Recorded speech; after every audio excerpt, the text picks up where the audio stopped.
Hello, in this fifth and final video from chapter 4, we're going to look at how genes and environment interact. That is, how the environment actually shapes gene expression, how your environment can actually cause changes in which genes get expressed or not. And we'll look at how genes shape environmental influences. How is it that your genes are causing your environment to change? Well, they study um, both of these questions, and let's look at some of the results and what we found. First of all, I want to just define one term, kind of fits in here. Canalization is important as we start to look at how the environment shapes gene expression. And canalization means the degree to which the expression of a gene is influenced by the environment. So, how much are certain, this is about how much certain traits or abilities or that you may be predisposed towards because of your genetics, how much are they affected by the environment or not affected by the environment? So we can talk about things, traits or behaviors that are deeply canalized, meaning that they're not very, if they're deeply canalized, they're not very much affected by the environment. If they're not deeply canalized, that means the environment has more of an influence on that particular ability or behavior or trait. So I'll give you a couple of examples. Um, Deeply canalized traits produce the expected outcome under all but the most extreme environmental conditions. Um, Examples are babies learning to eventually sit up, and then learning to walk, and learning to talk.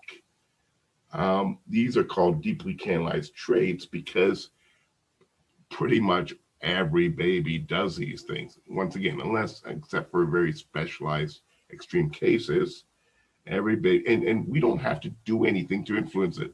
You don't teach your baby to sit up. You don't teach them to walk.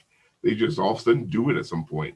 And every baby that's healthy and normal and is normal healthiness will learn to eventually sit up and walk. And every baby learns to talk eventually if they're if they have language input and they have no once again they have no brain deficits or anything that causes them not to be able to speak. But and we don't teach our children to talk. You don't sit there, with doing language lessons with your infant or toddler. All of a sudden they just start bursting out words. And so this happens in 99.9% of the cases because these are deeply canalized traits, meaning that the genes are going to express themselves in almost every case. The environment doesn't really have much of an impact. It doesn't matter if you grew up poor or rich or you still learn to walk, you still learn to talk. Okay, on the other side, something like intelligence, it turns out, is not deeply canalized. So it has more of a variable outcome due to environmental conditions. We found out that the environment really affects intelligence.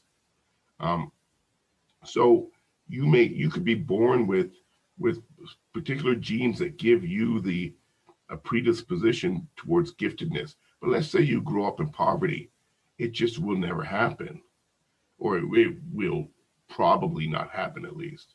We know, for instance, that every year spent growing up in poverty reduces IQ points. The brain is affected by the conditions. Similarly, if you have lead exposure because you're growing up in a particular place where the water is contaminated by lead poisoning, it reduces IQ points. The environment affects your intelligence level. So intelligence is very much affected by environment. Whether you have lessons growing up in particular things that is going to make a difference, the schooling you have, whether or not you go to quality preschools or daycares, or is your elementary school a quality school? I mean, all these things are going to influence intelligence. So it is, keep that in mind. Intelligence is something that the environment's going to affect. And because the brain is forming around all the experiences you have early in life. Remember back in the first chapter, we looked at a video and we showed that which show that young children with very adverse experiences early in life, that their neurons didn't develop properly. They had far less connections, far less dendrites, and so on a structural level, their brains were being affected because of the adverse conditions they were growing up in as young children. And if you think about it, it has to do with, like, if you grow up in poverty, you may wonder, well, what's the difference? I mean, you have far less experiences. You're less likely to be going to the zoo, or to be going to, I don't know, plays or musical concerts, or like things that cost money. You're less likely to,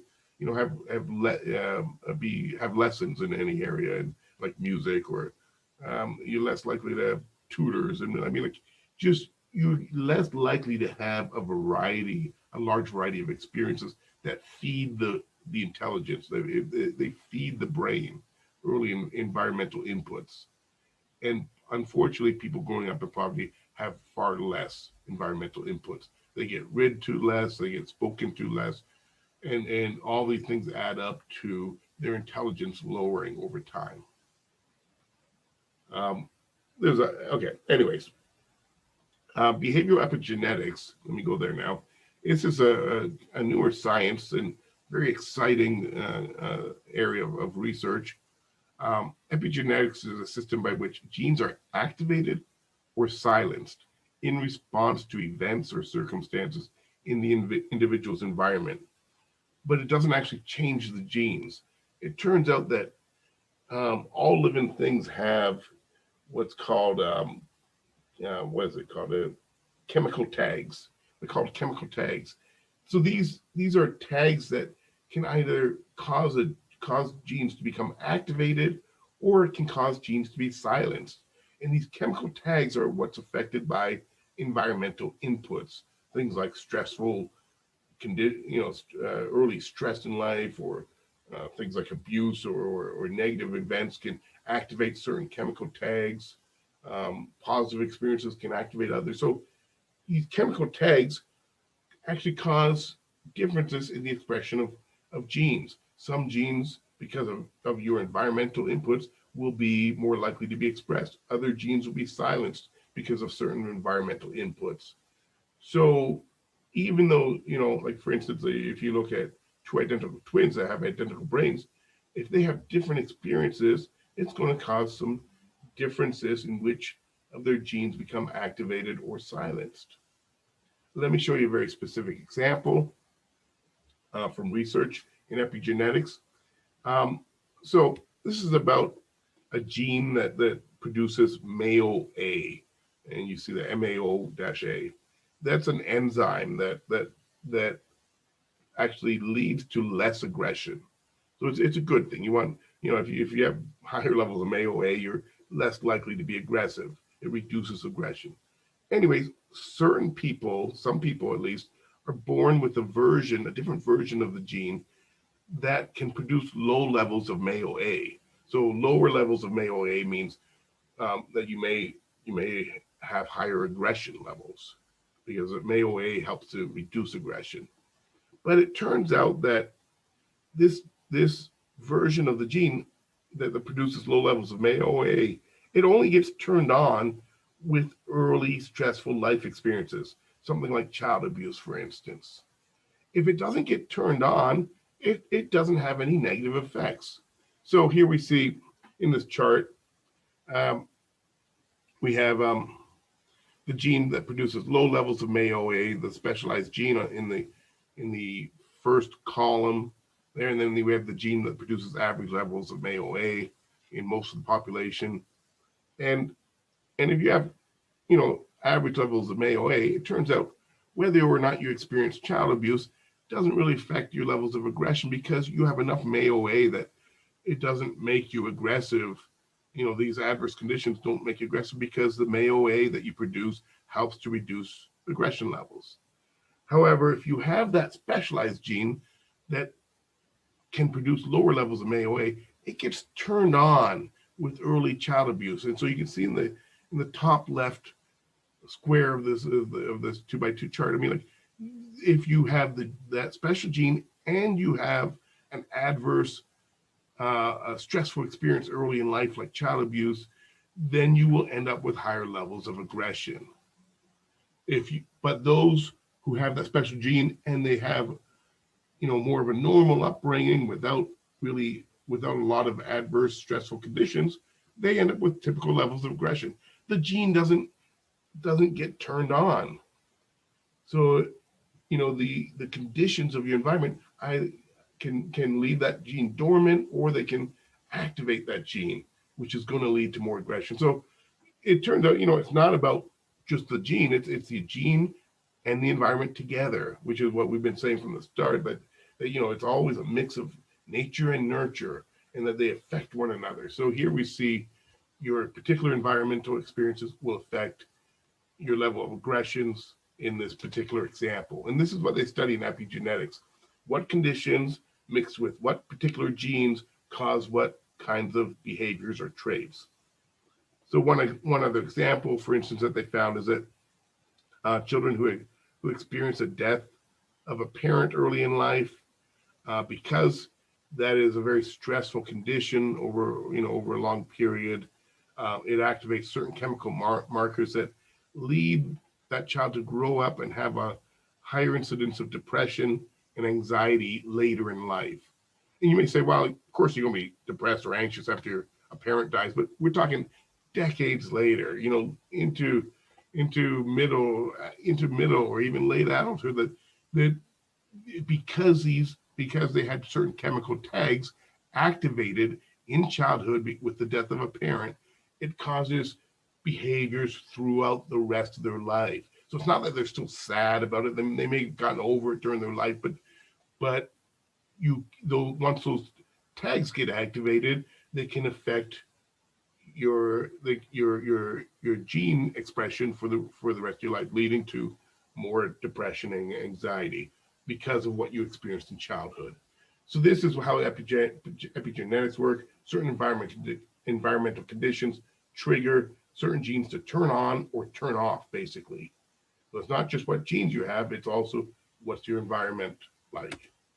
Okay, so that's how the environment is affecting your gene expression, which genes get expressed or not. Let's turn it around now. How is it that genes can affect your environment? Your genes are internal. Like, how is it that they're affecting your environmental conditions you grow up in? Well, Sandra Scarr writes about this. Scarr is her last name, Sandra Scarr. And she talks about 3 ways that your genes help to shape the environment that you grow up in.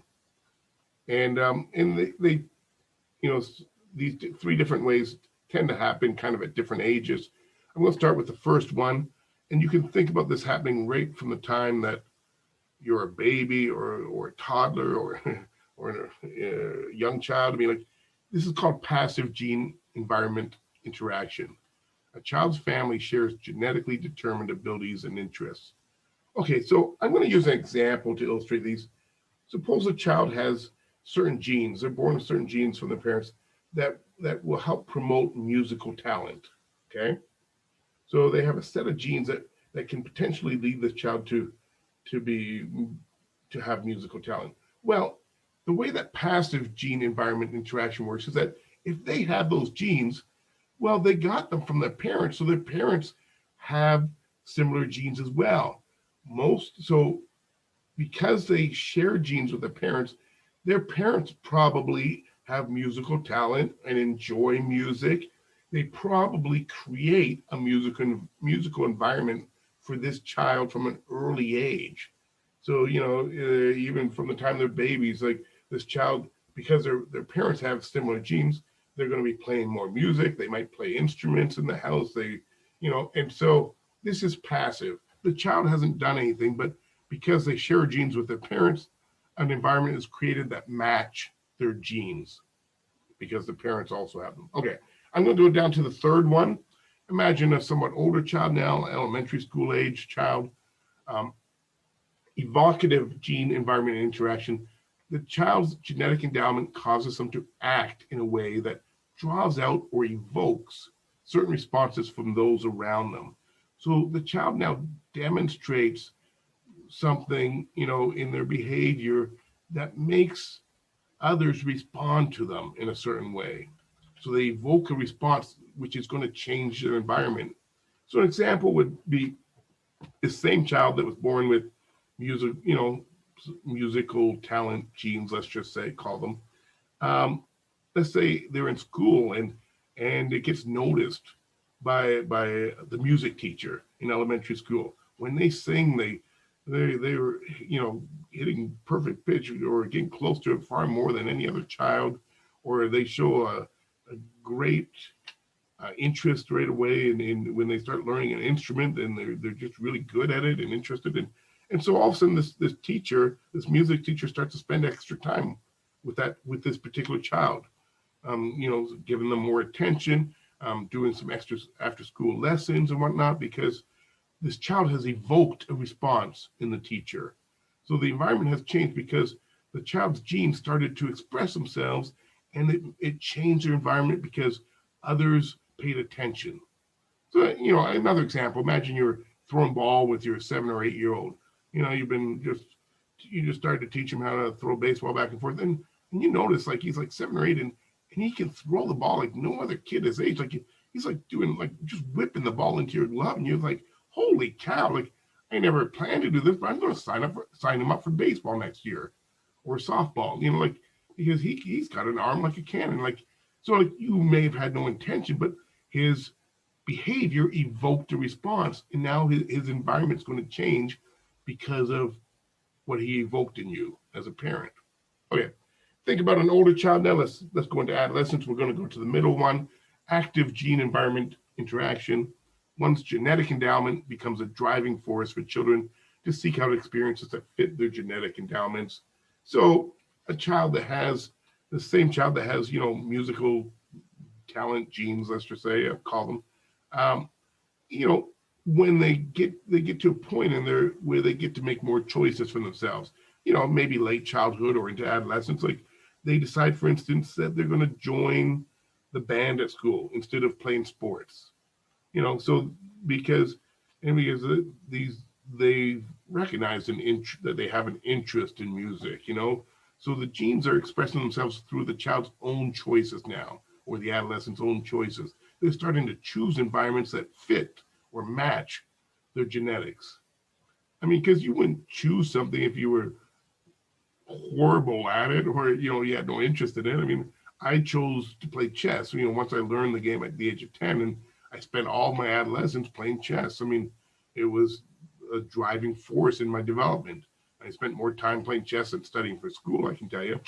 And so that was, I must have had certain kind of logical genes and spatial genes and things like that helped me to be good at it, because I was very good within a year of learning the game, and so then that led me to make choices to spend more and more time and to join chess clubs with adults and whatnot, and to pursue it further. So this is 3 ways that your genes can, either through others or through your own choices, they can create environments that match, what your genes are, kind of giving you a predisposition towards. And by the way, it could happen in a negative way too. If you're predisposed to alcohol, and I mean, it might lead to certain choices and whatnot, in where you choose to pursue alcohol or drink more and et cetera. But it would be the same. It's the same idea. I mean, it could be in a negative or a positive way. Anyway, that will conclude chapter 4, how children develop nature through nurture. I hope you've enjoyed chapter 4. Bye for now.